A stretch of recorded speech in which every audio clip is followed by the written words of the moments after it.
You were born in Gary, Indiana in 1958. A small industrial town, steel mills, smoke, poverty. Your father is Joseph Jackson. He works long hours in a steel mill and plays guitar with a local R&B band on weekends. He dreams of becoming famous. It never happens. Your mother is Catherine, quiet, religious, a Jehovah's Witness.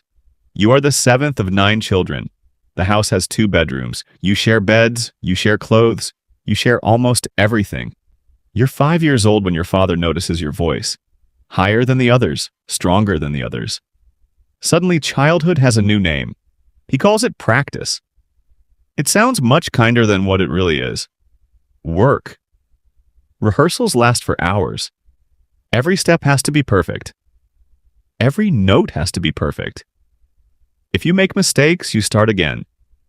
If you make too many, your father makes sure you remember them. Years later, you'll describe living in fear of him. School slowly becomes less important. Performing becomes everything. You're singing in clubs before you're old enough to understand the songs. Smoky bars, late nights, crowds of adults cheering for a little boy who should probably be asleep. They see talent. They don't see what happens before the curtain opens.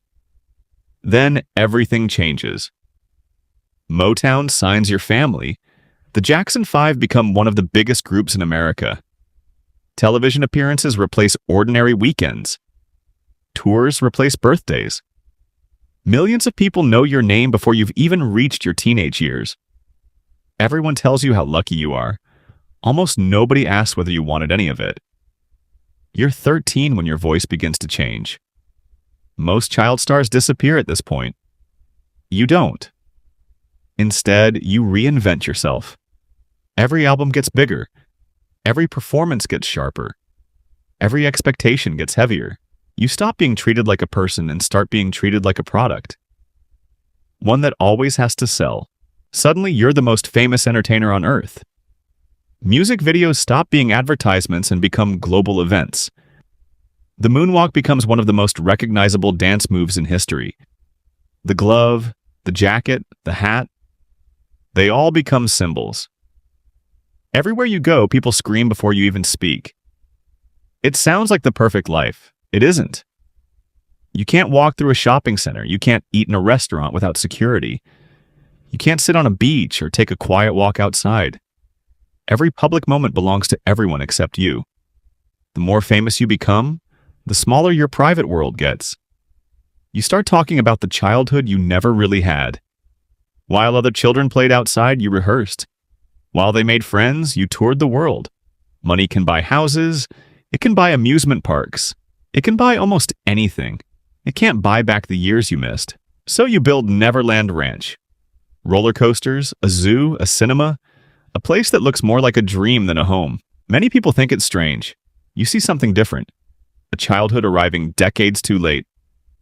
But fame doesn't stop changing. Eventually, the music stops being the biggest story. The tabloids become louder than the records. Every interview becomes a headline. Every rumor becomes front-page news. Then come criminal allegations involving child abuse. The investigations dominate your life.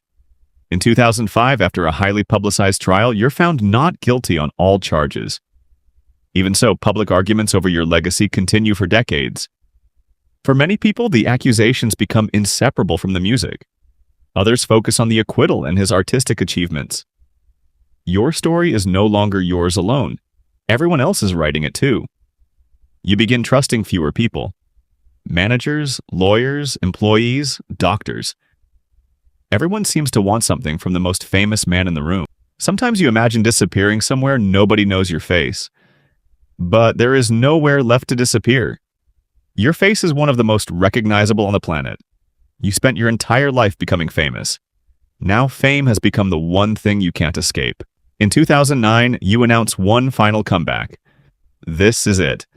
50 concerts in London. Every ticket sells almost instantly. Once again, the world is waiting for Michael Jackson. Once again, rehearsals consume your days. But opening night never comes. You die on June 25th, 2009, at the age of 50. History remembers the king of pop. The records, the moonwalk,